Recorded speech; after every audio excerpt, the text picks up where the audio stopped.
Olá, sejam bem-vindos a mais este momento, esse encontro, que é, na verdade, o quarto encontro nosso de estudos, de reflexões em torno do Livro dos Espíritos. Sejam bem-vindos, sintam-se abraçados para essa nova etapa em mais essa oportunidade. Nesta obra, o Livro dos Espíritos, aí nós nos encontramos ainda estudando a sua a primeira parte do Livro dos Espíritos, e ainda também no primeiro capítulo desta obra. Nesse primeiro capítulo, nós vamos abordar hoje o subtítulo Provas da Existência de Deus. Dentro desse subtítulo, nós temos os benfeitores espirituais aclarando os nossos conhecimentos, juntamente, é claro, com Allan Kardec, fazendo abordagens muito importantes para todos nós, para o enriquecimento intelectual, moral e espiritual de cada um de nós que participa nesse instante desse momento de estudo, desse nosso quarto encontro em torno de estudo, em torno do Livro dos Espíritos. Então, nessa questão das provas da existência de Deus, nessa importante obra, o Livro dos Espíritos, vai se dizer afirmando que para que nós encontremos ou enxerguemos provas da existência desse ser superior, vai bastar, é claro, que nós voltemos o nosso olhar para a criação, para tudo aquilo que Deus criou, como eles colocam aqui.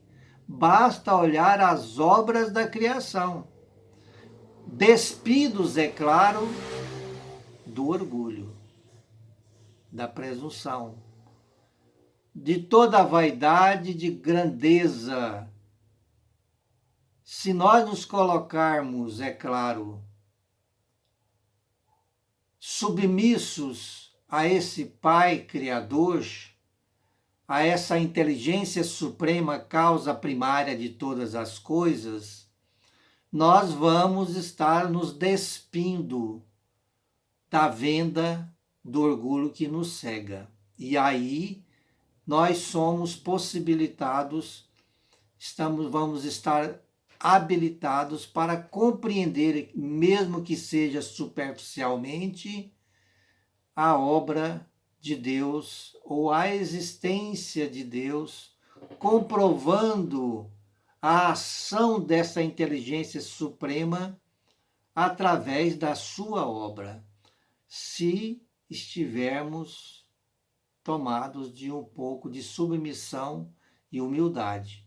Estando nós tomados do orgulho, naturalmente a gente não vai, ou seja, vai ter dificuldade de admitir, de enxergar, de entender, mesmo que seja superficialmente, as provas da existência e a ação desse ser superior na natureza, criando, e também enxergar a ação desse Deus de amor e dessa inteligência suprema, a partir da observação que façamos em nós, a partir da observação, por exemplo, da funcionabilidade perfeita de nosso corpo físico, por exemplo, sem falar no restante da natureza, né? Que nós, se fôssemos abordar detalhes desse mecanismo perfeito da natureza funcionando, demonstrando claramente que só uma inteligência suprema é que pode executar tal obra, é que nós vamos conseguir. Do contrário, nós não vamos conseguir. Portanto, ainda Allan Kardec, juntamente com os benfeitores espirituais, nesse mesmo subtítulo, vai dizer também que o acaso, ele lembra a nós, né? Lembra a todos nós que o acaso, porque alguns alguns podem vir a dizer ou pensar que tudo foi criado por acaso, né? E aí então os benfeitores vai dizer que o acaso não é inteligente. Não sendo inteligente, além de não ser inteligente, o acaso não existe. O acaso é o nada. E o nada não cria nada. Devido então não haver no acaso uma ação inteligente, impossível de existir, é claro, uma inteligência, nós não podemos atribuir, não há como atribuir a criação de tudo que nós conhecemos e desconhecemos ao acaso. Basta que nós busquemos um bom senso, que travemos uma filtragem via razão, para que a gente encontre ali, enxergue a insuficiência desse raciocínio, atribuindo, é claro, que é totalmente errôneo de nossa parte, se assim estivermos posicionando, atribuindo a criação de tudo ao acaso. Sem maiores comentários, continua a espiritualidade amiga nesse mesmo capítulo, dizendo que não há efeito sem causa. Até mesmo as inteligências pelas quais, através das quais Deus utiliza para fazer as suas revelações, através dessas inteligências, nos meios vários da medicina, da ciência em geral, oficial conhecida por nós, não vai adiantar dizer estes, os quais está sendo intermediário apenas, ser eles os criadores, os reveladores de determinados aspectos no campo da medicina, por exemplo. Se assim se posicionar, o orgulho está predominando. Mas vamos então entender e fazer o devido questionamento diante dessa dureza de coração. Nós vamos entender e perguntar: e a inteligência? E a inteligência que o favoreceu permutar essas revelações? Quem criou a sua inteligência? Por isso, não há efeito sem causa. E a causa é justamente essa inteligência suprema.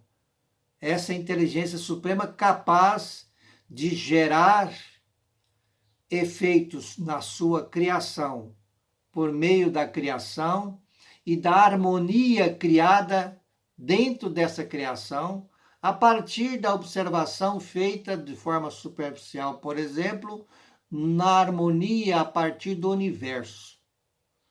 E o reflexo dessa harmonia na funcionabilidade da própria natureza, como eu já disse antes. Se nós pararmos para observarmos esses detalhes, nós vamos entender e também enxergar a perfeição desses efeitos, que é exatamente o resultado da ação desse ser inteligente, dando harmonia, fazendo com que tudo funcione harmonicamente nos seus mínimos detalhes. Nos seus mínimos detalhes. É importante também lembrar o que a espiritualidade continua dizendo para nós, ainda no subtítulo quanto às provas da existência de Deus. Em um determinado momento nesse subtítulo, eles vão dizer: procure a causa de tudo o que não é obra do homem, e a sua razão responderá. A própria razão nos responderá. tudo que não é causa, tudo que não é obra do homem, tudo que não é obra nossa, que eu não criei, a razão dirá que por detrás de tudo está uma inteligência suprema, um ser superior, chame como eu quiser. Esse ser superior, essa inteligência suprema, esse espírito superior, por detrás, vamos encontrar esse ser superior na sua funcionalidade perfeita, agindo de forma clara e evidente para nós, deixando a sua assinatura em toda a sua criação. A assinatura que é de Deus, inteligência suprema, causa primária de todas as coisas. E eles continuam também dizendo que nós devemos desenvolver cada vez mais um olhar espiritualizado. Nós vamos encontrar a espiritualidade amiga dizendo para nós que esse processo de espiritualização em nós vai sempre nos favorecer a avançar ou a aprofundar ainda mais no entendimento de Deus, da sua obra e da sua funcionalidade, da sua ação em nossa vida e de tudo em nossa volta. Mas é preciso que nós trabalhemos e aceleremos cada vez mais em nós o processo de espiritualização. O que significa acelerar? O que significa espiritualização para nós? Essa questão de espiritualização é do nosso olhar, do nosso pensar. E esse processo de espiritualização não está preso a este ou aquele segmento religioso. Não está preso a um processo dogmatista. Não. Está preso a uma ação, uma sensibilização nossa de pensar, de intelectualizar-se, de moralizar-se, de continuar sintonizando a nível de condizência, sintonizando com as obras e com as leis divinas. A partir do momento em que nós trabalhamos em nós a construção dessa virtude chamada humildade, que é um sentimento, uma virtude contrária ao orgulho, nós vamos abrindo espaço, conseguindo expandir ainda mais a nossa visão, a nossa consciência, no sentido de poder ainda mais abarcar Deus, entendendo os seus detalhes ainda de forma mais profunda e podendo então ainda mais se autoaperfeiçoar no caminhar cotidiano de cada um de nós. Porque uma coisa puxa a outra.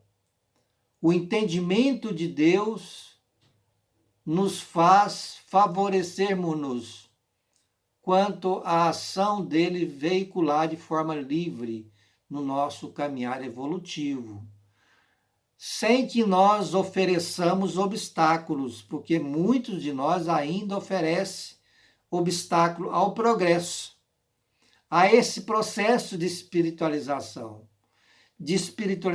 do nosso pensar, da nossa conceituação, do nosso olhar, a nossa maneira de agir, de nos relacionarmos.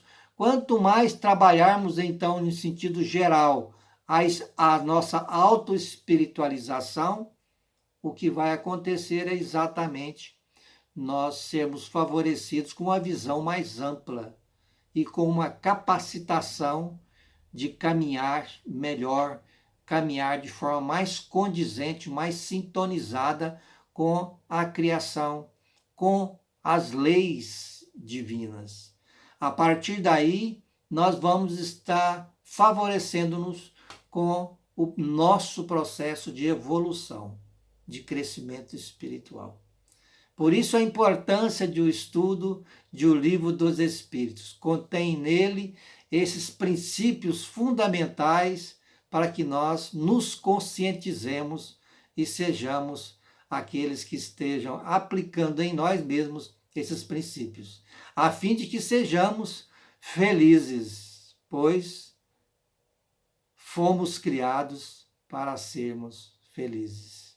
Que Deus nos abençoe e até a próxima oportunidade, na semana que vem, onde estaremos estudando mais um tópico do Livro dos Espíritos, tá?